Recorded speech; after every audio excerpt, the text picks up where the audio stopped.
নীরবতার আড়ালে আলো ঝলমলে ক্যামেরা আর সরাসরি সম্প্রচারের বাইরে অস্ট্রেলিয়ার মাটিতে এমন এক প্রস্তুতি ম্যাচ খেলেছে বাংলাদেশ নারী ফুটবল দল যে ম্যাচের স্কোরলাইন যতটা সাধারণ তার গুরুত্ব ঠিক ততটাই অসাধারণ, কারণ এই ম্যাচটাই বলে দিচ্ছে ইতিহাস গড়তে নামা লাল সবুজের মেয়েরা ঠিক কতটা প্রস্তুত।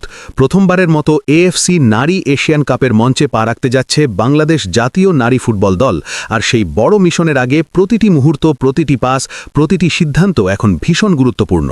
গত বৃহস্পতিবার অস্ট্রেলিয়ায় পৌঁছে টানা ৩ দিন অনুশীলনের পর চতুর্থ দিনই পিটার বাটলারের শিষ্যরা নামেন একটি কঠিন পরীক্ষায়। অস্ট্রেলিয়ার স্থানীয় কিন্তু শক্তিশালী ক্লাব ওয়েস্টার্ন ওয়ান্ডারার্স এফসির বিপক্ষে প্রস্তুতি ম্যাচে স্থানীয় সময় বিকেল ৪টায় শুরু হওয়া এই ম্যাচটি ছিল পুরোপুরি রুদ্ধদ্বার, অর্থাৎ দর্শক নেই, ক্যামেরা নেই, কোনো সরাসরি সম্প্রচার নেই। সবকিছুই ছিল কেবল প্রস্তুতির জন্য, পরিকল্পনার জন্য আর নিজেদের বাস্তব চিত্রটা যাচাই করে নেওয়ার জন্য।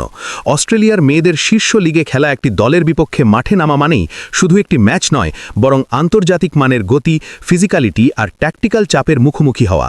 আর সেই চাপের ভেতর দিয়েই বাংলাদেশ নারী দল প্রমাণ করেছে তারা শুধু অংশ নিতে যায়নি, তারা লড়তেও জানে। ম্যাচটি শেষ হয়েছে ১-১ গোলের ড্রয়ে। যদিও আনুষ্ঠানিকভাবে ফলাফল প্রকাশ করেনি বাংলাদেশ ফুটবল ফেডারেশন, তবে বিভিন্ন নির্ভরযোগ্য সূত্র থেকে জানা গেছে এই ড্রয়ের খবর। আর এই একটি ড্রই এখন পুরো দলের প্রস্তুতির মূল্যায়নে বড় ভূমিকা রাখছে, কারণ স্কোরলাইনের চেয়েও গুরুত্বপূর্ণ ছিল এই ম্যাচে দলের সামগ্রিক পারফরম্যান্স, ডিফেন্সিভ শৃঙ্খলা, মিডফিল্ডের সংযোগ, আক্রমণে ধৈর্য আর চাপ সামলে খেলার মানসিকতা। কোচিং স্টাফ এই ম্যাচটিকে ব্যবহার করেছেন একেবারে পরীক্ষাগারের মতো। ভিন্ন ভিন্ন ফরমেশন, খেলোয়াড়দের নতুন কম্বিনেশন, ম্যাচের ভেতরে অবস্থান বদল সবকিছুই যাচাই করা হয়েছে পরিকল্পিতভাবে। এমন ম্যাচেই আসলে বোঝা যায় বড় টুর্নামেন্টের আগে দল কোথায় দাঁড়িয়ে, কারা চাপ নিতে পারছে আর কোন জায়গাগুলোতে আরও কাজ করা দরকার।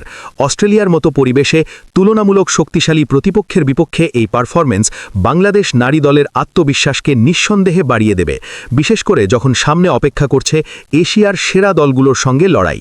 প্রস্তুতির অংশ হিসেবেই ম্যাচের পরদিন কোনো মাঠ অনুশীলন রাখা হয়নি। বৃহস্পতিবার পুরো দল ভ্যালেন্টাইন স্পোর্টস পার্কে সাঁতারের মাধ্যমে রিকাভারি সেশন করেছে, যাতে দীর্ঘ ভ্রমণ, অনুশীলন আর ম্যাচের ধকল কাটিয়ে শরীর ও মন দুটোই ফ্রেশ থাকে। এই ছোট ছোট সিদ্ধান্তগুলোই দেখিয়ে দেয় এবার বাংলাদেশ নারী দলের এশিয়ান কাপ মিশন কতটা পরিকল্পিত, কতটা পেশাদার। কারণ সামনে যে চ্যালেঞ্জ তা মোটেও ছোট নয়। মার্চের ৩ তারিখ চায়নার বিপক্ষে ম্যাচ দিয়ে শুরু হবে বাংলাদেশের এশিয়ান কাপ অভিযান, যেখানে প্রতিটি ম্যাচই হবে নতুন ইতিহাস লেখার সুযোগ।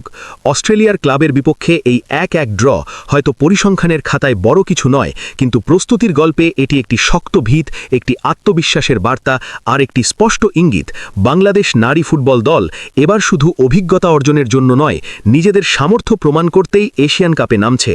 আর এই পথচলার প্রতিটি ধাপই এখন নজরে রাখছে পুরো দেশের ফুটবল প্রেমীরা।